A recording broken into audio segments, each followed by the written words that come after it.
ഭാഗ്യസ്മരണാർഹനായ Benedict 16 മാർപ്പാപ്പ 1996 കോറെഡംട്രിക്സ്, മീഡിയാട്രിക്സ് ഈ പദങ്ങളുടെ ഉപയോഗത്തെക്കുറിച്ച് വിശ്വാസികൾക്ക് മുന്നറിയിപ്പ് നൽകിയിട്ടുണ്ട്.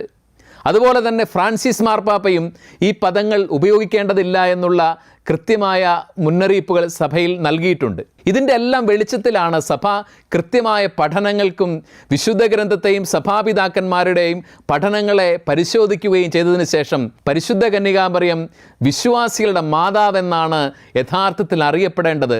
അവൾ സഹരക്ഷകയോ കൃപാവരത്തിൻ്റെ മധ്യസ്ഥയോ ആയിട്ടല്ല എന്നുള്ള കൃത്യമായ പ്രബോധനം നൽകിയിരിക്കുന്നത്.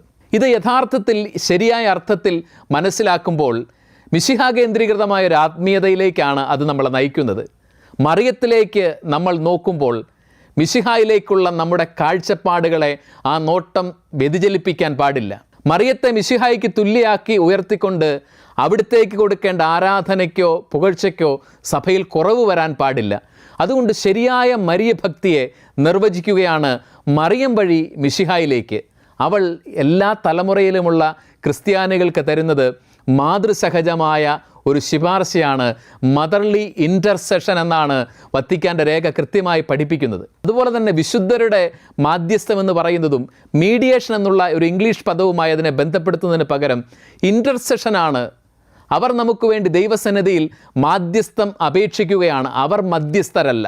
ദൈവത്തിനും മനുഷ്യനും ഇടയിലുള്ള ഏക മധ്യസ്ഥൻ കർത്താവ് ഈശോ മിശിഹായാണെന്നുള്ള തിരുവചനത്തിൻ്റെ അടിസ്ഥാന പ്രബോധനത്തിൽ ഊന്നി നിന്നുകൊണ്ടാണ് പരിശുദ്ധ കന്യകാമറിയവും എല്ലാ വിശുദ്ധരും ചെയ്യുന്നത്. ദൈവസന്നിധിയിൽ നമുക്ക് വേണ്ടി മാധ്യസ്ഥം അപേക്ഷിക്കുകയാണ്. അവർ ദൈവത്തിനും നമുക്കുമിടയിലുള്ള മധ്യസ്ഥരല്ല, അത് കർത്താവ് ഈശോ മിശിഹ മാത്രമാണ്.